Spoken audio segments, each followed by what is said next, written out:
Well, again, good morning, friends, and welcome to Grace United Methodist Church in Pekin, Illinois. I'm Eric Swanson. It's a blessing to be with you in worship, especially everyone who is checking us out online. I know that over the last several weeks, we've had kind of a tumultuous time with cases continuing to rise in our area and a lot of anxieties over that. Both anxieties over the fact that our normal that we had been able to get to, where things felt somewhat comfortable for many people, not all people, but for many people in getting around and getting to worship, they felt like we were losing that, and we have set aside this week and next week to be just our worship production team and to ask everyone else to follow online. So I just wanted to comment on that before we jumped into the sermon, and just to say thank you for working with us. We feel as a church that one of our rules that we follow is one of John Wesley's rules, the founder of Methodism, and it started with do no harm. It says, do no harm, do good, and stay in love with God. And I love the order of that, because when we do harm, we're really doing a little bit of what happened last week when we talked about the nature of sin, right? How we talked about sometimes you can do the right thing and harm somebody, and you still have to apologize for the harm that you've done.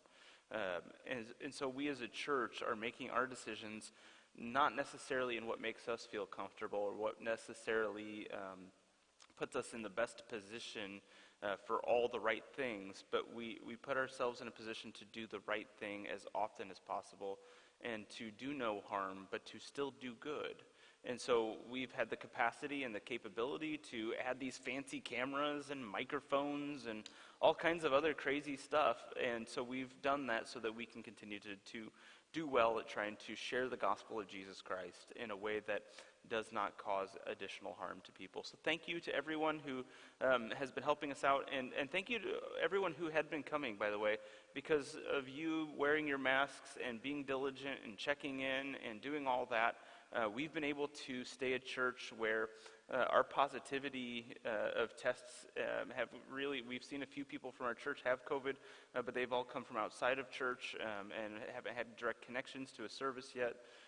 And so we just are really proud of the way in which we've been able to function and to live as a church in this kind of wild time that we're in. So thank you all. Thank you. And if this is your first time checking us out, sorry for the long rant. We'll break into the sermon here in just a second. So we started a sermon series last week called The Conversationalist. That's why I get to sit down for once. My pedometer lost like 2,000 steps by sitting down last week, just so you all know, which tells me I probably paced too much for the poor camera guy in the back. I'm joined again this week by Greta Long, who is our Youth Ministries Director. Hi, Greta. Hello. She's like, finally, I'm going to get to talk. But we're going to continue on our Conversationalist series. And what are we going to talk about this week, Greta? We are going to talk about how to get along with other people and how to be friends with people that we might not always want to be friends with. Yeah, I really, on Wednesday night, I almost tried to convince the band to play Why Can't We Be Friends? I thought that would have been awesome. So do me a favor, everyone at home, after the service, not right now, after the service, go YouTube it. Like, go play Why Can't We Be Friends and feel good. So yeah, all right. So what is that going to look like for us? What does it look like to talk about this? Yeah. So I know last week we kind of started with what the nature of sin is, and I know that there's a lot of examples after Adam and Eve in the Bible where relationships are continuously broken between family members and between people who should naturally probably be friends. Yeah, so Adam and Eve, in the Bible, it's a great start because Adam and Eve have two children right away, Cain and Abel. And if you've read very far in the Bible, you realize that sibling rivalry was intense back then. And sibling rivalry led to the death of one of the siblings. Now, I don't know about you, but I thought about hurting my siblings. I used to have a bunk bed. Anyone else have bunk beds growing up? And my bunk bed, I would have the bottom bunk, and my brother often would have the top bunk. And when that was the case, if he couldn't wake up in the morning, I would help him wake up by pushing up on one side of the bed and letting him roll on out. Talk about, intense sibling rivalry. So we have always fought. In the Bible, there's this Cain and Abel example of fighting, but there's so many other examples going through the Bible of other siblings warring and other family members warring against each other. A lot of the conversations and a lot of the way in which people interacted was very rough and very violent and very troublesome to one another. But then it wasn't just personal stuff as well. It was the way whole communities would rail. The people of God were a set aside group of people. And in their being set apart and set aside from one another, there was also this nature in which they would be unique and different, and that would naturally lead to clashing. In fact, when they enter into the promised land, they have to go capture the land from other people. And they do that through war. They do that through violence and separation of themselves and other people. And so we see a lot of this throughout the scriptural times. We see a lot of this difference and separation. And then even in the early church and in the Gospels, that we have Sadducees and Pharisees, and they're talking to Jesus. And there's many prophets who are like Jesus at this time. And the Sadducees and Pharisees largely hate them. They largely hate them because they're talking about changing the norms. They're people who are trying to say the way we've always done it can't be sustained, and so they start this railing against these nomadic prophets that Jesus is kind of in the line of at the time. And then the early church has the same thing, where a lot of our letters in the New Testament are about people trying to be in right relationship with one another and not really doing a good job of it, and having arguments with one another. One of the earliest arguments was over circumcision, of all things. We don't fight about that anymore. In fact, most people blush when you talk about it. But that was an early thing. How do we still be church with one another when there is a difference between one another? And ultimately it came down to, regardless of who you are, we're still church with one another, and that's what's vital, and that's what's important. Yeah. So I know as when kind of the outside community looks at Christianity, we're kind of the people that like everyone. Is that something that we're truly called to be? Do we have to like everyone? What church have you been going to, right? There's always this question of, all right, now I'm a Christian, I believe in Jesus, I should be a nice guy, like I should be Mr. Rogers, and I should get along with everybody, and I should be this like role model to the world. And because of the earlier conversation pieces that I just mentioned, because of all the differences, what I personally have come to understand is that we should be able to respect the humanity of every single person. We should be able to look at somebody and see them and honor their sacred worth as a beloved child of God, regardless of how we might disagree with them. Because even in our closest knit groups, our families, we disagree. How many of you have families right now that have a really great roll-in hot text thread because we just went through this political election week, right? My family one was hot yesterday for a few minutes. I don't know about yours, but it's something that we all can experience. Now, just because we might disagree with one another doesn't mean we get the permission to not be in authentic relationship with one another. And so your question of, do we have to like everyone, is kind of a trick question. So thanks for asking it. You're welcome. Yeah. If we have to like everyone, what does that mean? Now, for me, I would start with, we have to respect everyone. We have to respect everyone. We have to give them the appreciation and the attention and, again, the sacred worth that they have. I don't have to like everything everyone does. There are some things that people do that just aren't good. And so when we see those kinds of things, we need to address them. I have also learned that there are some people in this world and in my life that I don't need to be around on a regular and ongoing basis. They bring a toxicity into my world and my life. And I would argue you don't necessarily have to like that person. But again, you still have to teach and treat that person with respect and give them the same honor that you give somebody who you really appreciate and get along with really well. Yeah. Is that helpful? Yes, very. Right. Thank you. So I know previously we just talked about disagreements and how we as humans are very good at being in disagreement with one another. So what does healthy disagreement look like? Is there such a thing as healthy disagreement? I think so. Okay, good. Whew. All right. So if you disagree with somebody, there is kind of multiple levels to that. One, let's talk about like the funny disagreements, right? I grew up as a lifelong Cubs fan, and I didn't have too much disagreement with that until my Mom married my stepdad, Mark, and he's a Cardinals fan, and he's trying to, toxically influence my daughter into liking Cardinals as well, and he's really close, so good job, Mark. But, we have a disagreement on that. That's simple, but that's petty, that's small, that's easy stuff. I don't think it's even petty. It's something that's small, and we can have those disagreements. Those disagreements are really, kind of light. But what about real, genuine disagreements? What about the things that, people, hold their ground? It's like Gandalf down there in the cave going, "You shall not pass," right? How do you have a disagreement with somebody over something that you feel is one of those level things? The Bible has some good examples for that, of how to have that kind of disagreement. Now, when Jesus talks about it, there's this fascinating one where he talks about coming into a town, sharing the good news of God, and the receptiveness of the people. And if they're not receptive, you're to dust off your sandal and go. That's kind of an insult, by the way. Jesus had loads of sarcasm. If you read and really understand some of the nuance, Jesus had some turn of the 2,000-year century ago, whatever, sarcasm and wit that we don't catch when we read the Bible today. To dust off your feet is to leave the worst of the grime in their presence and go on. So there's that level of disagreement, of just moving on beyond somebody when it's insurmountable. But the early church also talked about civil disagreement. In the early church, when they talked about civil disagreement, one of the things that they talked about was this. If you disagree with somebody, you're to talk to them about it, right? So if you and I are going to have a disagreement, Greta, I really hope that if I disagree with you or you disagree with me, I hope that we sit down kind of like we're doing right now, and maybe we have a really good cup of coffee, not like some bitter coffee, and we sit down and we talk about our disagreement.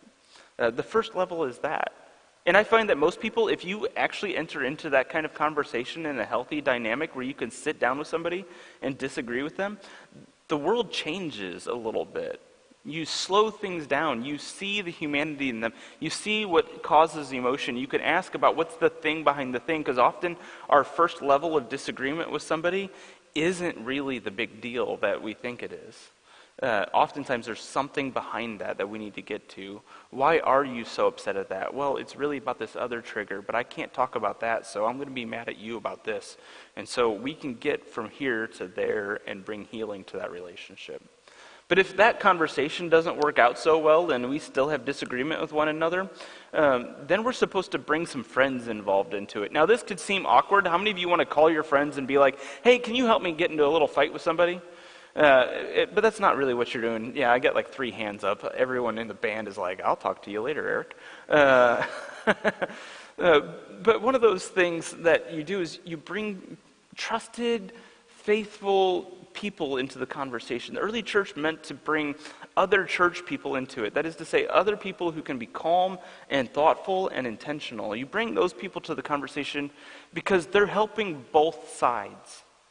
They're helping you make your argument because they see where you're correct. But they're also helping correct you in your argument, because guess what? I've never met someone in a disagreement that had it all 100% and the other person had it at 0. There's always this tensive middle ground. And so they help you see where you're right and you're wrong, and they bring dialogue where you probably had impasse in the past. Then it says you expand it further. Besides just a few trusted people, then you bring it to the church, and this is really a corrective moment. This is when it's getting tense, and you're really looking at when you disagree with somebody on a fundamental level, on usually a morality issue, a sin nature that we're talking about, and you're talking about trying to be able to speak truth to a really hard space.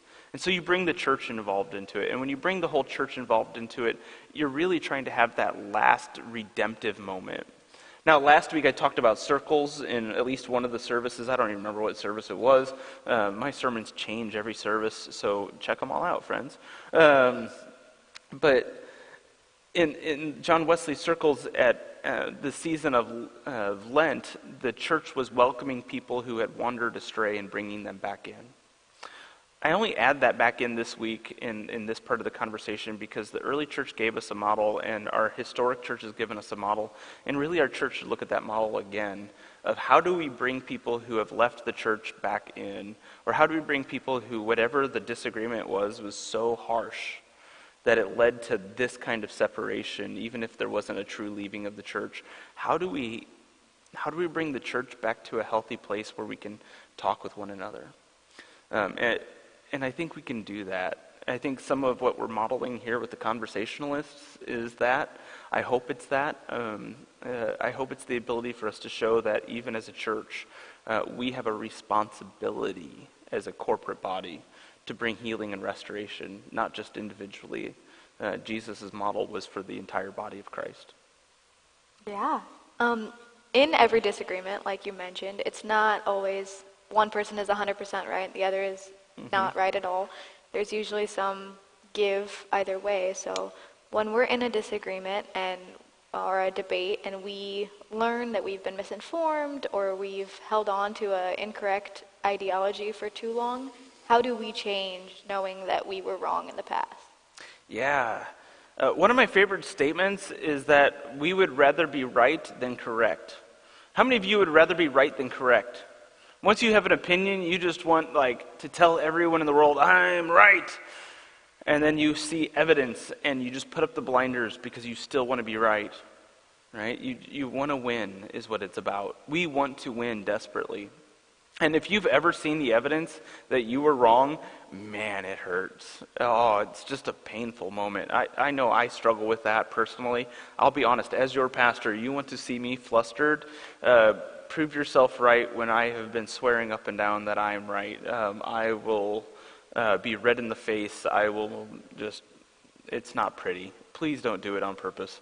But the thing is you have to be able to accept it. And that's where the church has to learn to act with grace and tact. I have learned that I say sorry a lot, and I'm not Canadian. I know I'm dressed like one this morning with the Canadian tuxedo going on, the jeans and the jean shirt, but saying I am sorry is like a big and vital part of our relationship. And so I say sorry to people all the time, and partly it's I'm sorry for where I've done wrong, and it's also sorry where we've gotten into this position, or sorry for the hurt that you felt. And learning to say that over and over again adds a depth of humility to your life. And if you can find that depth of humility, when you're confronted with something like this, you're more apt to be able to make corrective change. So if you are professing that, again, I like the cheap examples, if you're looking for professing that the Cardinals are the best team of all time, if you miraculously found evidence of that doesn't exist, but if you miraculously found evidence of that, and I had to see it, I could say, I am sorry for being a jerk all those years and making fun. That was hard. And, it's going to be a process for me to fully absorb what you just told me, but I think we can work on that. Do you think we can work on that together? Yeah. I think learning how to say that and to own that and to be open to that is important. I think it's important to also understand that each and every single one of us in our humanity, we were talking about our brokenness last week and our ability to sin, each and every one of us have the capacity to be wrong, even on our most beloved issues that we profess. Each and every one of us have the capacity to be wrong. And God has an ability to humble us in those spaces. And so our willingness to accept that and to be humbled in that, it can be powerful for us. So I like to advocate for people to be open to being wrong. Don't go into an argument thinking that you're so right that you can't be wrong, because then you aren't really in a healthy conversation. You really need to fix that before you have that conversation. Yeah. So on the flip side, in the same conversation, if we have hard evidence that we know the other person is incorrect and they are not one that wants to accept being wrong or has an open mind towards being incorrect on something, how do we lovingly present that evidence and that information that they are wrong? Yeah. So I've been trying to think about this analogy for a little while and how to talk about this one. How many of you remember when we used to think that the world was flat, right? Thankfully, none of us, there's a few flat earthers out there, but most of us haven't been alive during a season when we thought the world was flat. But it used to be the prevailing notion that the world was flat. And at some point, our astronomers and our scientists figured out that the world had to be round. And how do you convince a world that professes that the earth is flat, that the earth is round, when you know you have evidence, but they won't believe the evidence that you have? And that is a tricky place to be in. And to have that, there's a couple of things. First off is that conversation model we talked about before. Interpersonal, small group, church. You need to bring that dynamic in, because as it expands outward, the level of ability to bring evidence to bear and to bring community sway to bear is helpful. The next thing is, how do you prove that the earth is round? Go sail it, right? Go not fall off the edge of it. Go and prove your point, and maybe find out a way to do it with them. Maybe not try to do it in a way that's very antagonistic, where they're like screaming bloody murder that you kidnapped them and took them on a voyage, but find a way to help them walk through in a healthy way, to walk through that conversation and find a light at the end of it where they can see your point. Most of us are evidence-based creatures. We have a hard time, and even in faith, we have a hard time with faith because we want evidence. So many people come up to me and they're like, I want to believe in Jesus, but I just can't go and shake his hand. I'm like, oh man, we want evidence. And so how do we bring that evidence to bear, even if it's anecdotal evidence, even if it's something that is a opening of one's eyes, not just, and then it's gradual, not just all of a sudden where the lights are turned on and you can see. It's how do you take them to that blinding moment when the lights flash on? And I think having a calmness and a respectfulness and a really good demeanor helps a lot with doing that. I think we have always had to learn from those who have been before us. I always like that Moses' father-in-law, while Moses was leading the people, his father-in-law, who hadn't been a part of the Jewish people, can speak a piece of wisdom to him that really saved him in his leadership capacity, right? We use those illustrations over and over again because somebody who's been there before will help give us the tools that we need. And so if we're having a argument and I need you to understand that I'm right and I know that I'm right and I know that you're wrong and I'm trying to bring health into this relationship part, I might actually need to go and find somebody over here that can help me speak to you in a way that I couldn't on my own and bring them to bear. And that's, again, why that communal and relationship aspect is so vital. But you also need to understand that the anecdote that you can lead a horse to water but you can't make it drink is true. That you can't convince everybody. You can't be everybody's savior. You can't solve all the problems. Every now and then somebody just won't believe you, and that's okay. As Jesus said, that's kind of the moment where you dust off the sand and you go on. You make sure that you have the courage to keep going on. Yeah, thank you. So I know in disagreements, and especially in political climates, we all are prone to push a little too far, push a little too hard, and have the potential to burn some bridges now and then. So how do we set boundaries for ourselves and for conversations that we're having when they can be really kind of like hot topics? Yeah, how do you have conversation with people that are hard conversations, intensive spaces? First off, don't have them all the time. I got on Twitter when it was first created, and I stayed on it for 6 months, and now I'm off of it. And I only check it twice a year. Once is for a race that the only results that you can ever find are on Twitter, and I follow 2 people to get that information. And then every 4 years I turn it back on for general conference, and afterward I'm exhausted and I turn it back off. That's an example of it, is because we need to get out of the spaces where we're having these yelling matches, and they're usually yelling matches at people, not with conversation towards each other. We need to get out of the tensive spaces that aren't authentic conversation, first and foremost. Get out of those spaces. And I say that fully aware that this past week we had an election, and that through yesterday's AP results, it's been just nothing but a nail-biter intense. I recognize that there are some family members, not just of, not really of mine, but I'm sure in everyone's family, that they're just not talking to each other right now. That's family, people, let alone church. There's churches that have been blown up. I have a colleague who's lost members of their church because other people assumed their political affiliation. Assumed it, didn't even ask it. And so how do we have this tensive space conversation? First off, again, it comes down to respect. It comes down to actually having respectful conversation. Then it comes down to really hard conversations need to be had and recognize that you have limited energy to have them. You only have so much capacity, and then you need recovery. In the Bible, God sets the example at the beginning of creation of taking a Sabbath day, a day of rest, out of the entire week. We live in a society that hasn't had a day of rest since the 40s or 50s, in my opinion. We have forgotten how to have days off. We have vacations, and then we need a vacation from coming back from our vacation because we did so much, right? We didn't do it well. And so we live in such an overrun, hypersensitive space that we are at our capacity and our limit at almost all times. And we think that the right answer is to go into the next thing, go into the next thing, go into the next thing. And I just think that's a very unhealthy dynamic. And we need to get past that.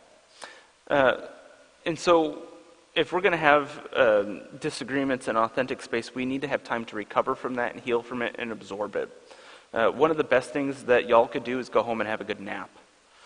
Get some sleep. Get some rest. Let your body absorb what you just went through.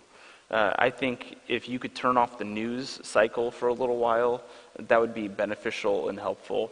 For us as a community, we really need to find ways in which we can be healthy, that we individually can be healthy before we have some of these conversations. And I think if we're going to have hard conversations, our health has to come at a high priority. And anything that's costing us our health is taking away from our ability to have these hard conversations well. Yeah. So earlier you mentioned that sometimes you just need to walk away, that people or conversations can bring toxicity into your life. So how do we know when a relationship has turned toxic? How do we know when to just kind of cut ties and walk away? You know, I've wrestled with that most of my life, and I've not always done it well. I've been in relationships with people where I've cut ties. I have a very small blocked list on Facebook, but I have one because I know that if I go there, it's not good. And I don't want the worst version of Eric to be out there. I want the better version of Eric to be out there. Not like a fake and artificial version of Eric, but I know that when I go to that person, I'm not at my best. There's just something about them that triggers me. And most of us know that long before we act on it. Most of us are afraid that we didn't do all we could. And so a healthy prayer life where you actually go to God and seek His wisdom about this, where you seek the Holy Spirit giving you wisdom and insight, and then you listen for it. We have 2 ears and 1 mouth. You know, that should be the ratio of speaking to listening. And that probably is a helpful tip for these conversations on disagreement. Listen twice as much as you talk. And maybe you'll have a better disagreement with somebody. But then listen to what the Holy Spirit is telling you. Listen to what other people are telling you. When you start getting advice from people, like maybe you should walk away from that, it's beyond time to walk away from that. And sometimes it is seasonal. I have recovered a few relationships that I thought were at the brink. But sometimes it is more of a permanent thing. And luckily, life has its way of moving you along in that relationship. And so don't be afraid of moving along in that relationship and seeing what happens.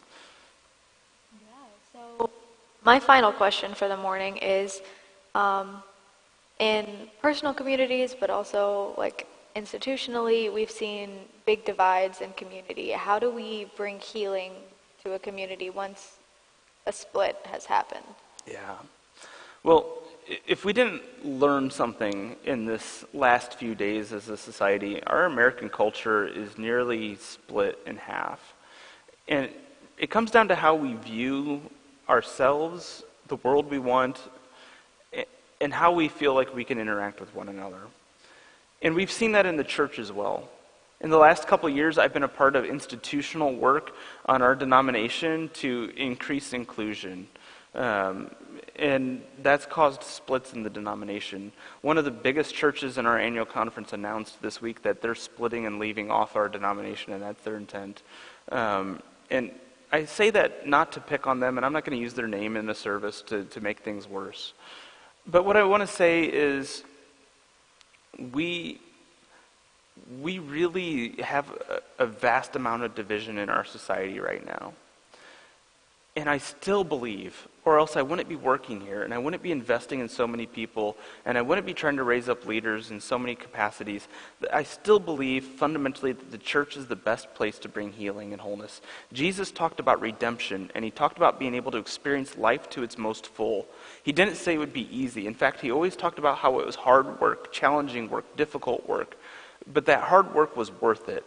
When we could restore relationships and restore community, we find a more vibrant version of ourselves.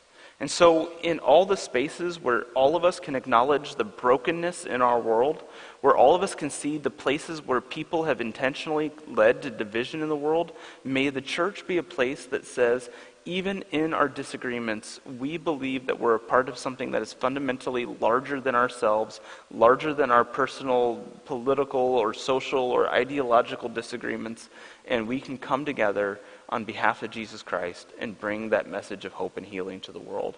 That we are willing to disagree and still love one another, respect one another, and go forward. To be able to say that over and over again is to also be able to start owning that. And I think the church needs to model that. We need to be able to have people who stand up and say, I disagree with you on this issue, but I fundamentally agree that you are a human of sacred worth, that you are my brother or you are my sister in Christ, that God created you fearfully and wonderfully. He knows you intricately more than I do. And so let us be in relationship until whatever our division is set aside. That's huge. And if we as the church can model that, I really have hope for our world. But if we as the church can't model that, then I really fear for what the world's going to look like and how we're going to go about our society. I don't think there's an easy answer to how do we bring the world back together. I don't think any one of us individually can do it. I don't think any leader can do it. But I think we, the big we of church, can do it. Thank you. That's all I've got for today. All right. Well, friends, I thank you for joining us in this series. I'm going to offer a quick prayer, and then we're going to break into communion in our last couple songs. God, I just give you thanks and praise for all who would gather in your name. I give you thanks that you give us such a diversity of people, such a space of people where even in the spaces where we can't see eye to eye, you equip us to be your church, where you equip us to see something so differently that maybe each of us can bring our unique gifts and talents that we might bring redemption and wholeness to the world. God, may we be bold in that effort of bridging the gaps that we have had. May we be bold in bringing healing. May we be the ones that take the first step as your church and offer the grace and the goodness of your Son, Jesus, to this world. Amen. And so